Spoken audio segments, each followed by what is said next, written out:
तब महादेव जी ने हंसकर कहा कि न कोई ज्ञानी है और न मूर्ख। श्री रघुनाथ जी जब जिसको जैसा करते हैं वह उसी क्षण वैसा ही हो जाता है।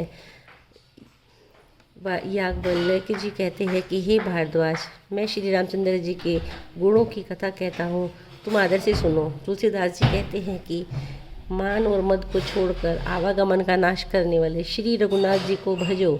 हिमालय पर्वत में एक बहुत ही पवित्र बड़ी गुफा है, उसके समीप ही सुंदर गंगा जी बहती थी। वह परम सुंदर पवित्र आश्रम देखकर नारद जी के मन में बहुत ही सुहावना लगा।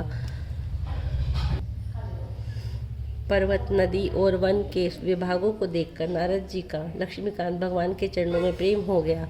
भगवान का स्मरण करते ही उन नारद मुनि के शाप की, जो शाप उन्हें दिए दक्ष प्रजापति ने दिया था, जिसके कारण वे एक स्थान पर नहीं ठहर सकते थे, गति रुक गई और मन के स्वाभाविक ही निर्मल होने से उनकी समाधि लग गई। नारद मुनि की यह तपोमय स्थिति देखकर देवराज इंद्र डर गया।